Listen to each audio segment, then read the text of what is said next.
बिस्मिल्लाहिर्रहमानिर्रहीम। अस्सलाम वालेकुम। उम्मीद करता हूँ आप सब खैरियत से होंगे। इस वीडियो में हम लैंग्वेज और सोसाइटी के दरमियान डिफरेंस को पढ़ेंगे। तो अगर आपका पेपर में क्वेश्चन आता है तो आप इस तरह लाइन लगा के भी डिफरेंस लिख सकते हैं, और इसके अलावा आप लैंग्वेज की हेडिंग दे के और उसके पॉइंट्स जितने भी हैं वो लिखें, और उसके बाद सोसाइटी की हेडिंग दे के उसके जितने पॉइंट हैं वो लिखें, तो आपका डिफरेंस कवर हो जाएगा। अगर लॉन्ग क्वेश्चन आता है तो आपने 10 के 10 पॉइंट लिखने हैं, और अगर शॉर्ट आता है तो अगर 5 नंबर का क्वेश्चन है तो आप 5 पॉइंट लिख दें तो आपको नंबर पूरे मिल जाएंगे। लेट्स स्टार्ट करते हैं। सबसे पहले मैं लैंग्वेज के 10 पॉइंट को कवर करूंगा और उसके बाद सोसाइटी के 10 पॉइंट को कवर करूंगा। तो लैंग्वेज, पहला पॉइंट है language is a system of symbols and rules use for communication. अब लैंग्वेज सोसाइटी में यूज़ क्यों होती है? कम्युनिकेशन के लिए यूज़ होती है, आइडियाज़ को, थाट्स को, इमोशंस को शेयर करने के लिए यूज़ होती है। अब लैंग्वेज, कोई भी लैंग्वेज है, उसमें रूल्स और रेगुलेशंस होते हैं, सिंबल्स होते हैं, जिनका इस्तेमाल करके एक सेंटेंस वगैरह बनता है जिसका प्रॉपर मीनिंग समझ में आता है। तो ये था first point. Second point, language can vary greatly across culture and regions. अब लैंग्वेज कहाँ पे वेरी करती है, कर सकते हैं ग्रेटली, कल्चर में और रीजन्स में। हर रीजन की अलग लैंग्वेज होती है। अब कल्चर जैसे ही रीजन में चेंज होता है तो उसकी लैंग्वेज चेंज होती है। अब थर्ड पॉइंट है language evolves over time through processes like boring, invention and grammatical change. अब लैंग्वेज में टाइम टू टाइम चेंज आता रहता है।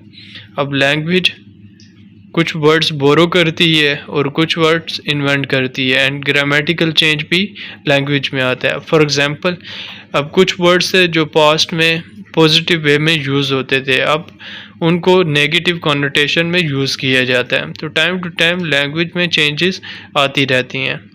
अब फोर्थ पॉइंट है language serves as a medium for expressing thoughts, emotions and ideas.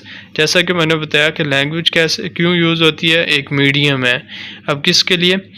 Express करने के लिए, थॉट्स को, इमोशंस को और आइडियाज़ को शेयर करने के लिए।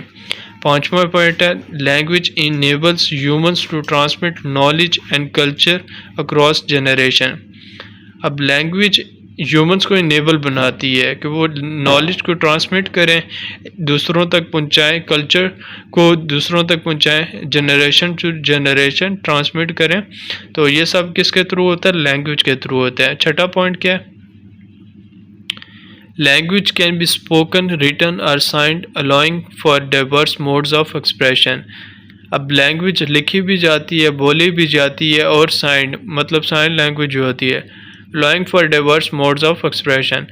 लैंग्वेज अलाउ करती है के लिए डाइवर्स मोड्स ऑफ एक्सप्रेशन इसमें यूज़ होते हैं। सातवां, लैंग्वेज कैन बी फॉर्मल और इनफॉर्मल। लैंग्वेज फॉर्मल भी होती है, इनफॉर्मल भी होती है, with varying levels of complexity, जिसके मुख्तलिफ levels of complexity and structure है। आठवां पॉइंट है language acquisition typically occurs during childhood through exposure and interaction. Acquisition कहते हैं ऐसे नॉलेज को जो अनइंटेंशनली सीखा जाए, जिसमें इंटेंशन ना हो ह्यूमन की, इंडिविजुअल की। अब चाइल्डहुड में, बचपन में जो नॉलेज, जो चीज़ें बच्चा सीखता है वो अपने इन्वायरमेंट से सीखता है, अनइंटेंशनली चीज़ों को एक्वायर करता है। तो लैंग्वेज भी चाइल्डहुड में एक्वायर की जाती है थ्रू इंटरेक्शन के थ्रू, एक्सपोजर के थ्रू। नाइन्थ पॉइंट है language enables individuals to negotiate and navigate social interaction. Language इस काबिल बनाती है इंडिविजुअल को कि वो नेगोशिएट कर सके और उसके बाद सोशल इंटरेक्शन में नेविगेट हो सके। 10वां पॉइंट है language proficiency can impact. Language proficiency impact create करती है अपॉर्चुनिटीज़ फॉर एजुकेशन के लिए, एम्प्लॉयमेंट के लिए एंड सोशल इंटीग्रेशन के लिए। अब आते हैं सोसाइटी की तरफ। पहला पॉइंट है society encompasses groups of people who share common interest, values and norms. Society ऐसे लोगों का ग्रुप होता है जिनके कॉमन इंटरेस्ट होते हैं, वैल्यूज़ कॉमन होती हैं और नॉर्म्स वगैरह कॉमन होती हैं।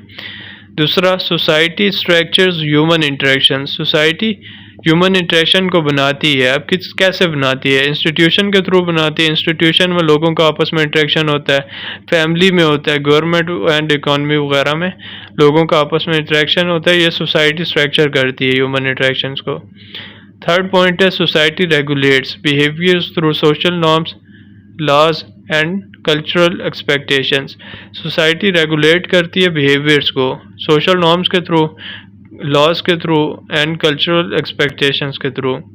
चौथा पॉइंट है society evolves over time in response to historical, economic and technological changes. Society time to time response में आती है तो हिस्टोरिकल चेंजेस की वजह से, इकोनॉमिक चेंजेस और टेक्नोलॉजी कल जो चेंज होता है उसकी वजह से। पांचवा, society shapes individual identities, roles and status. Society individual की आइडेंटिटी बनाती है, रोल्स बनाती है और स्टेटस को बनाती है विद इन सोशल हायरार्चीज के साथ के अंडर। छठा पॉइंट है society can be studied through disciplines. Society किसके थ्रू स्टडी की जा सकती है? डिसिप्लिन के थ्रू, लाइक सोशियोलॉजी के थ्रू, एंथ्रोपोलॉजी के थ्रू, उसके बाद पॉलिटिकल साइंसेस के थ्रू। सातवां पॉइंट है society provides a framework for cooperation, collaboration and collective actions. Society framework provide करती है कोलैबोरेशन के लिए, कोऑपरेशन के लिए और कलेक्टिव एक्शन के लिए।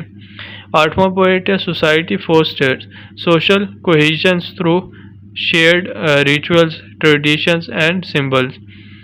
नौवां पॉइंट है society x habits diversity in terms of demographic, beliefs and lifestyles. Last point is society influences individuals' attitude, values and behaviors through socialization processes. Society influence करते हैं इंडिविजुअल्स के एटीट्यूड को, values को, behaviours को through socialisation processes के through.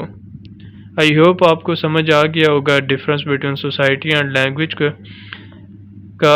और channel को लाजमी सब्सक्राइब करें, अपने दोस्तों के साथ लाजमी शेयर करें और इस वीडियो को लाइक और कमेंट लाजमी कीजिएगा। अगर कोई क्वेश्चन हो तो आप कमेंट्स में पूछ सकते हैं मुझसे। Thank you so much for watching. Have a nice day.